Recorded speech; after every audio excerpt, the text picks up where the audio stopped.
Michael's Place, Pecan Street, and St. Michael's Place comes to us. Jay Cox, Lana Holman joins us, and we are excited, Jay, to have y'all back in the studio, and y'all get to get out a little bit, Good run to be around. here. Yeah, thank you. Thank you. Thank y'all for coming.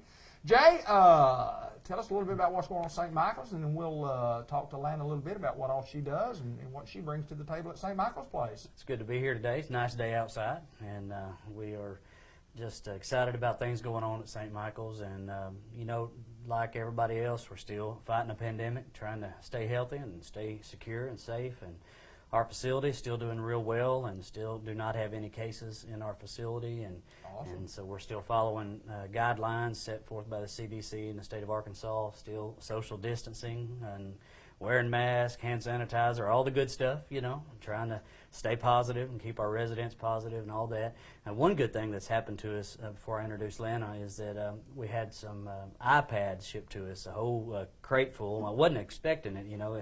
They brought in a big box to my office, and I was like, what is this, you know, and opened it up, and it was 8 iPads. And so those are for communication for our residents to be able to FaceTime or Zoom or Skype, you know, the latest technology. And so those came to us, and so we're excited about that. Our residents will have more ability to communicate with their families. So that's always exciting, you know, especially getting new toys to play with. You bet they are. So that's always good. But today we want to introduce to you our Assistant Director of Nursing. We call her our ADON, and it's commonly known. And her name is Lana Holman, and she's with us, been with us for a little while, since 2019, and so she's an RN, and so we're glad to have her on staff with us at St. Michael's. Well, Lana, welcome, and Thank tell you. us a little bit about Lana Holman. Tell us about where you grew up, where you graduated from high school from, and tell us a little bit about your family and where you live now. Okay, I'm Lana Holman. I'm ADON, like they said, and I grew up in Batesville, graduated from Batesville High School in 2010. Go Pioneers! Go Pioneers!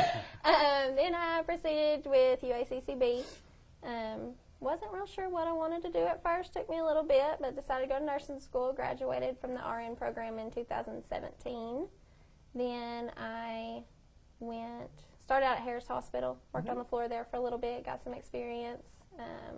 Switched and went to work for White River, working at a pulmonology clinic, Okay. which I really enjoyed, actually. Then I came to St. Michael's in 2019, last year. Started working there, working on the floor. I really love it there. I love taking care of the residents. They're more like your family. You see the same people every day. You get to know them. You know their family. I really enjoy it. I'm also married. We have 3 children. We have 2 girls and a boy. Our girls are 3 and 6, and our son's 9. Wow. So That's awesome. we chase them with gymnastics and baseball and rodeos. My husband rodeos. So I don't have any hobbies of my own. I'm just like a fangirl. You're the fan of the I'm the family. fangirl, Fan of the family, yeah. Yes. That's awesome. So that's Well, you're at St. Michael's, been there, you know, like we said, since 2019, ADON, and moving up from the floor to a management position. What exactly do you do? What exactly does an ADON do? What are some of the job responsibilities that you have? And I mean, it's an important position, no doubt. right. Well, first off, I manage the CNAs. You can't run a nursing home. You can't take care of residents without your CNAs. I have a nurse CNAs, and so I manage them, make sure that we're fully staffed to take care of them properly and the best that we can.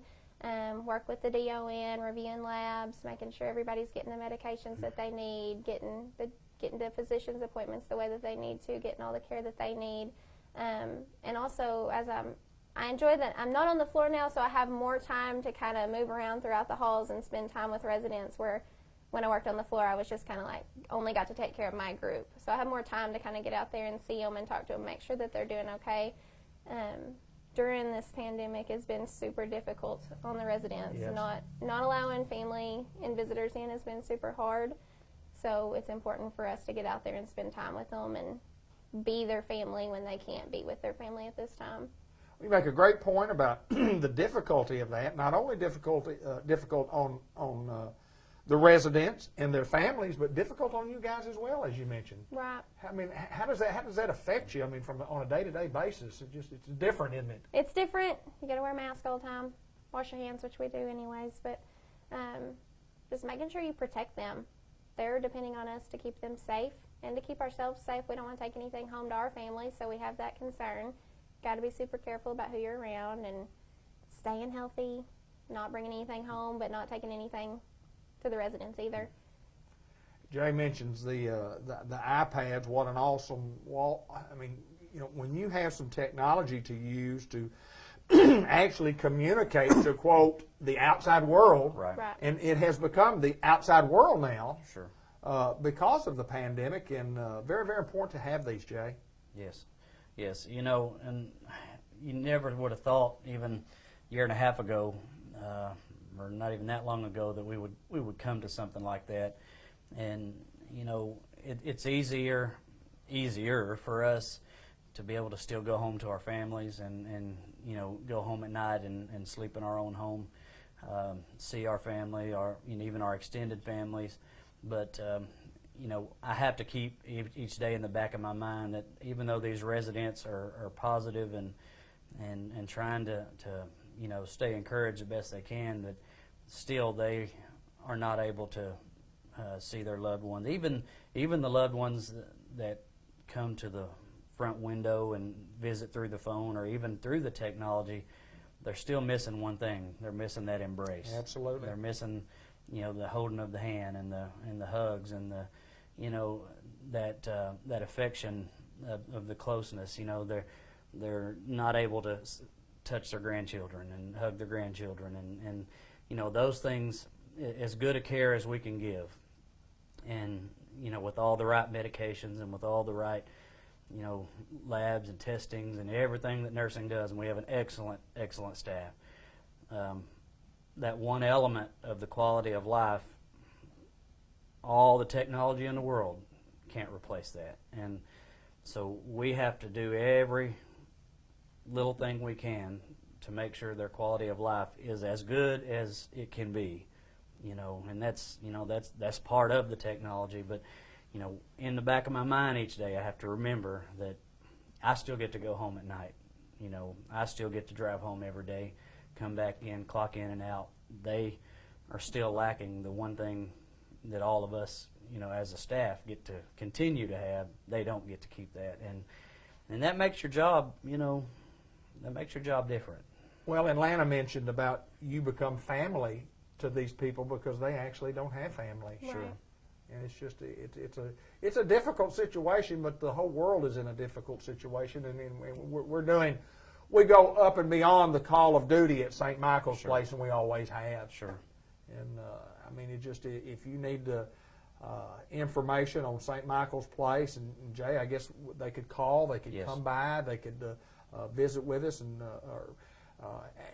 I guess we can't take a tour of the building because we can't get in anymore, but Right. at least we could call on the phone and visit. And people need short-term care, long-term care on a day-to-day basis. I mean, Yes. it's happening where people change, and you guys do a super job. Y'all do a super job. Thank you. Thank you. Any final thoughts before we go? Well, we're still here, and we'd love to visit with you. We'd love to help you plan for that long-term patient, short-term patient. We're still here, not going anywhere. We have local folks. We have folks that drive in. We have, you know, Lana's joined us, even though she's a pioneer. And that's okay. She's still hometown. That's you know, exactly even right. though she's a pioneer, Yes. we'll give her a pardon there. But Spend most of my time here now. yes, but she's still hometown. But we, you know, Newport, they know that we're still hometown. We're still here. We're strong. We're not going anywhere, and they know that if they need us, they can call us, and we'll be right there. And Lana, do you have anything else? No, thank you. You've covered it very well. Lana, we appreciate you joining us. I Thank mean, you. an awesome responsibility that you have dealing with, you know, folks who need your help, and not only dealing with the residents, but, you know, in the management position, it gives you an opportunity to work with others, you know, that are doing the same thing that you are. But Right. you guys keep up the good work, okay? Thank you. Thank you, Dave. Okay, St. Michael's Place, we're at Pecan Street, we're in Newport, Arkansas. If you need our help, you know how to contact us.